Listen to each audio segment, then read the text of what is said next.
Olá pessoal, tudo bem? Aqui é o professor Flávio. Vamos fazer o fechamento da nossa aula, videoaula 3, sobre cinesiologia e biomecânica da articulação do joelho. Eu lembro que a gente parou nesse slide falando sobre o joelho normal, varo e valgo. E tem uma outra condição também chamada de joelho em ventania, onde um membro é varo e o outro é valgo, como se tivesse batido um vento assim na lateral das pernas, né? Essa é a brincadeira que a gente faz para fazer com que o aluno fixe, né, o entendimento. Bom, essas pernas são as pernas de um grande jogador, o Garrincha, muito famoso na década de 60 e 70, ele foi campeão da Copa, em especial da Copa de 62, está aí uma visão do Garrincha e as pernas dele em ventania. Uma perna dele é vara e a outra perna é valga. Ok, pronto. Então a gente observa aqui, né, os joelhos em ventania, varismo da perna esquerda, valgismo da perna direita. E para o próximo slide nós vamos agora falar sobre o novo ligamento do joelho, que foi descoberto lá na Bélgica, que é o ligamento anterolateral, por dissecações bem complexas da articulação do joelho. Descobriram que em algumas pessoas existe o ligamento anterolateral do joelho, ele fica próximo aí ao ligamento colateral lateral, fica na parte lateral do joelho. Está aqui uma vista deste ligamento, uma peça do joelho de um cadáver, o ligamento colateral lateral e o ligamento anterolateral.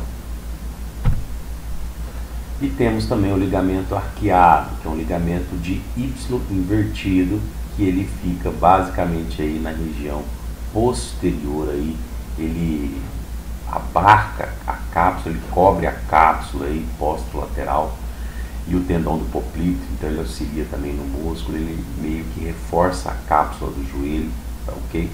Une-se as fibras do poplito oblíquo e forma um complexo arqueado. Então este aqui é o ligamento poplíteo arqueado, também ligamento, conhecido como ligamento em Y.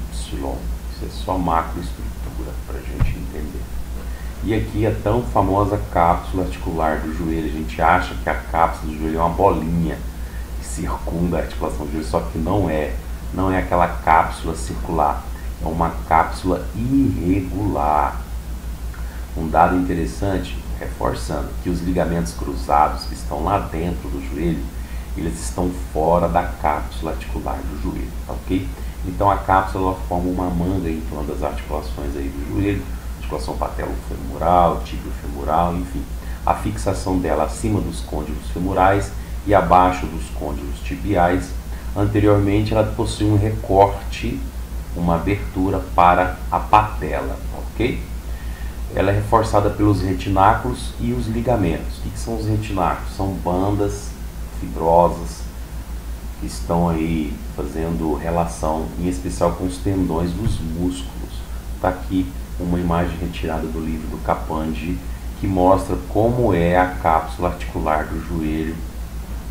Olha aqui, o pontilhado demonstra aí a parte periférica da cápsula, aqui os cruzados fora da cápsula. Ela é bem interessante, bem complexa, aqui o recorte para a patela. E vamos falar agora sobre a articulação patelofemoral, né? Patela é esse osso sesamoide. O que é um osso sesamoide? Um osso pequeno, geralmente está entre tendões de músculos. Essa é a característica de um osso sesamoide. Então ele está aí assentado dentro da cápsula da articulação, articula com a superfície anterior e distal em forma de cela, os côndilos femorais. Então ela basicamente tem essa função aí de aumentar o torque do quadríceps, tá ok? Quando eu falo quadríceps eu abordo aqueles músculos que a gente já comentou, os vastos, tanto o lateral, o médio quanto o intermédio e o reto femoral. Então tá aí, a superfície articular da patela é essa, ela possui duas faces, uma medial e uma lateral. Essa é a parte da articulação, onde se articula com o fêmur, tá ok? E essa é a parte frontal. A base é em cima e o ápice da patela é embaixo. Finalidades da patela, olha aí, aumentar a alavancagem ou torque do músculo quadríceps, tá? Além de proteger a articulação, ela forma como se fosse um escudo, né? Ela também diminui a pressão e distribui as forças sobre o fêmur. Previne forças também de compressão, tá, ok? Lembrando sempre que essas forças de compressão elas podem ser alteradas de acordo com o sexo. Por exemplo, as mulheres possuem uma pelve mais larga, então as linhas de ações do quadríceps relacionadas à linha de ação da patela pode diferenciar. A gente vai ver isso daqui a pouquinho, ângulo Q do joelho, ângulo Q significa ângulo quadricipital. Então, olha aí, estabilizadores da patela e estruturas periarticulares do joelho, que são os músculos que estão ali relacionados com a patela, em especial os quadríceps, tá ok? Plica sinovial. O que é plica sinovial? Vocês já ouviram ou já sentiram aquele estalido no joelho quando você agacha? Então, aquilo ali é uma plica sinovial. O que é uma plica? É uma dobra na bainha sinovial do joelho. Geralmente ali a cápsula no período embrionário, quando a gente estava em formação, enquanto fetos, né, não foi absorvida, ficou um recessozinho de uma membrana próximo da cápsula. Então, olha aí, ó, é uma anormalidade congênita, deriva de um remanescente de pregas formadas durante o estágio embriológico do desenvolvimento.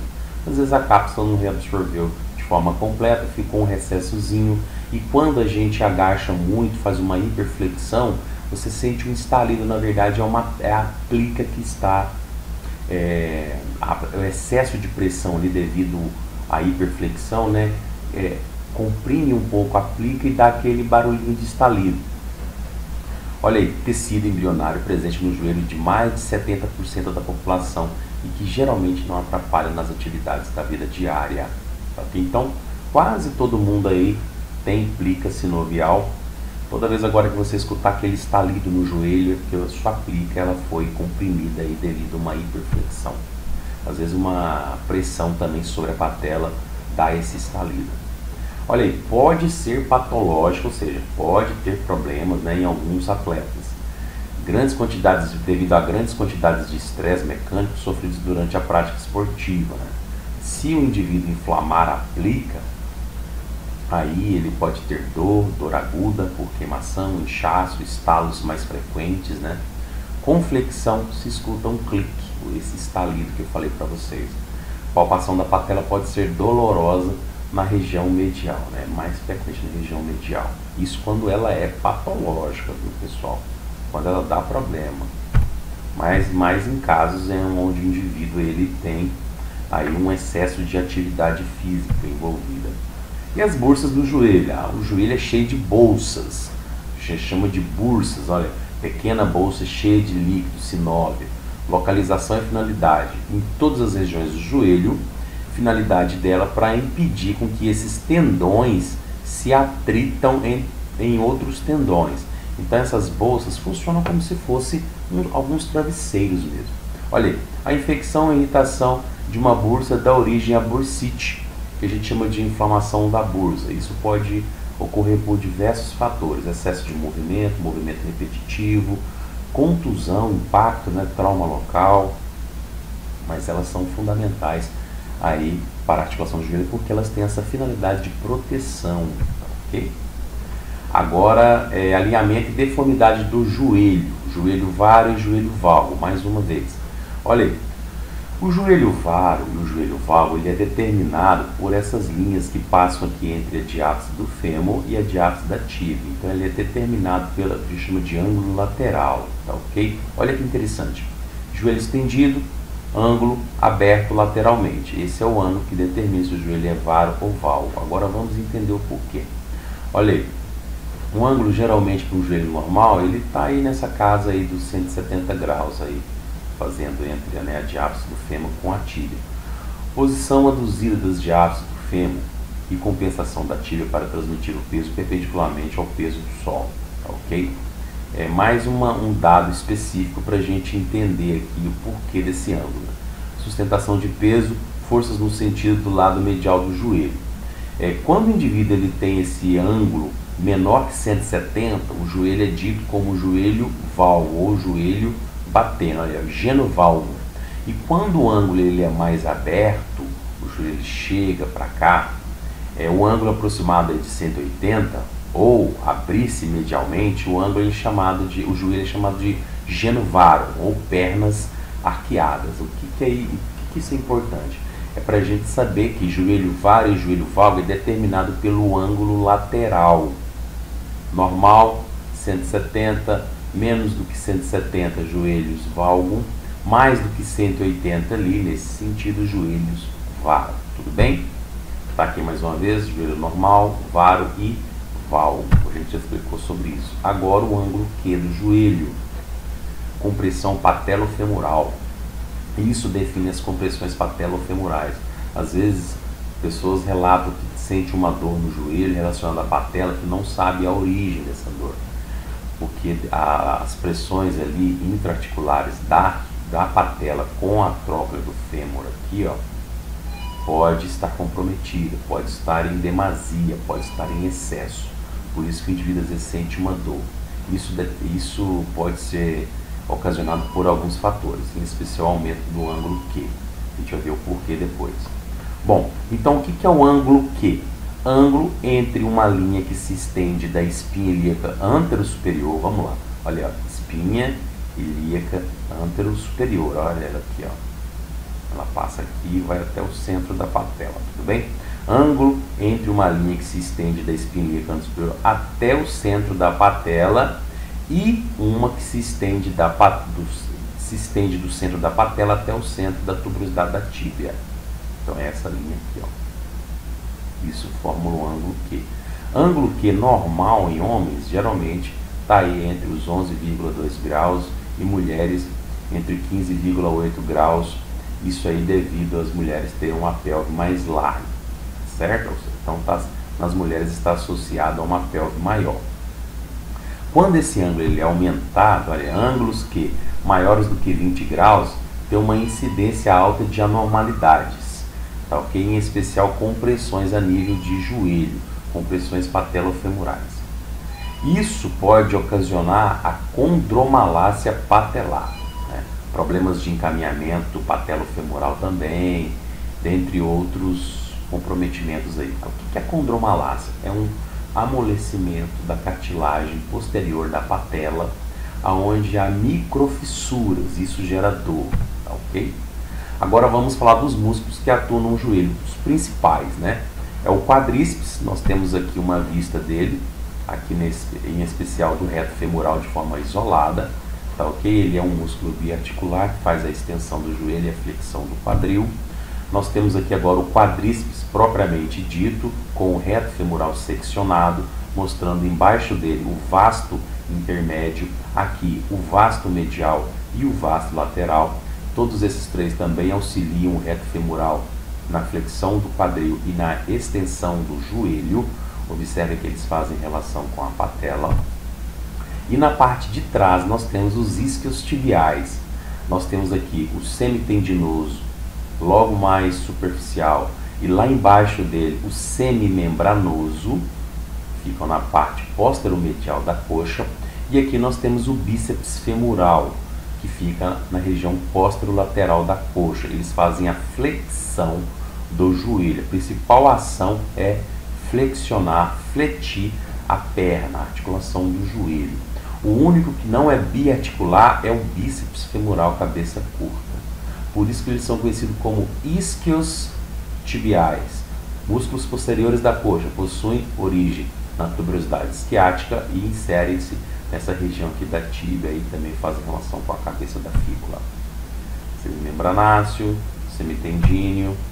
E agora o gastrocnêmio atua diretamente aí no joelho, fazendo a flexão da perna. É um músculo da panturrilha. É um dos músculos do tríceps sural, que é composto pelo gastrocnêmio, cabeça medial, cabeça lateral. E aqui não está o sólio, porque o sólio não faz relação diretamente com o joelho, tá, ok? Olha o sólio está mais embaixo. Aqui nós temos aí o músculo gastrocnêmio cortado, só para evidenciar o sólio, mas o sólio não atua no joelho, é apenas o gastrocnêmio. Temos o músculo plantar também. O músculo plantar, ele é um músculo com uma área de secção transversa muito pequena, mas tem essa ação de auxiliar na flexão plantar do pé e auxilia também na flexão do joelho. Aqui o músculo poplíteo, tão chamado, tão falado músculo poplíteo, é o músculo que inicia a flexão da perna, por isso que ele é conhecido como um músculo que destrava o joelho, ele inicia a flexão. Então, ele tem aqui essas relações entre os côndilos pósteros mediais da tíbia, tá? E o côndilo lateral do fêmur, meio que sai de uma região para outra. Então, os rotadores internos do joelho, semipendinoso, semimembranoso, poplíteo, grácil, sartório, a gente já viu isso em outras ocasiões, em slides passados, né? E os externos é o bíceps femoral e a banda iliotibial. Está aqui a relação do nervo que inerva o quadríceps, nervo femoral, músculos do jarrete, viu pessoal? Isso aqui é muito importante. São a mesma coisa que posteriores da coxa ou isquiotibiais. Também é uma terminologia, vamos dizer, francesa, dos músculos posteriores da coxa. Isso aqui uma vez caiu para mim numa prova de concurso público, os músculos do jarrete. Olha aí, semimembranáceo ou semimembranoso, semipendíneo ou semipendinoso, bíceps femoral, cabeça longa e curta. Tá, ok? O cabeça longa e curta faz parte do bíceps femoral. E o nervo que inerva os músculos isquiotibiais ou músculos do jarrete ou posteriores da coxa é o músculo isquiático ou ciático, tá bom?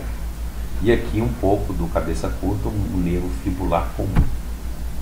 Então, funções dos músculos do joelho, em especial dos extensores do joelho. Então, os extensores do joelho, olha aí, quadríceps grande e poderoso, capaz de gerar mais de 4.450 newtons ou 450 kg de força. Então, ele é um músculo muito poderoso, na região da coxa, que atua no joelho, tá bom? Forças necessárias no movimento de cadeia fechada e aberta, lembrando sempre, cadeia fechada, segmento distal fixo e proximal em movimento, e na aberta é o contrário, tá ok? Na aberta nós temos o segmento proximal mais fixado e o distal mais livre no espaço, mais livre, mais solto. Esses músculos extensores do joelho têm ações cinéticas com o ligamento cruzado posterior, tá, que eles atuam de forma conjunta, e lembrando sempre que o reto da coxa ele é biarticular, porque ele atravessa a articulação do quadril e do joelho. O output de torque máximo do quadríceps é aumentado quando há extensão do quadril. Então, se você estender o quadril, flexionar e estender o joelho, você vai conseguir aí ter um output de torque bem grande nessa região. E por fim, para finalizar a nossa aula de hoje, olha, estudos eletromiográficos, ativação do quadríceps cedo e durante toda a amplitude de movimento. Então ele é um músculo que atua em todos os momentos de amplitude de movimento, não só do quadril como do joelho, tá ok?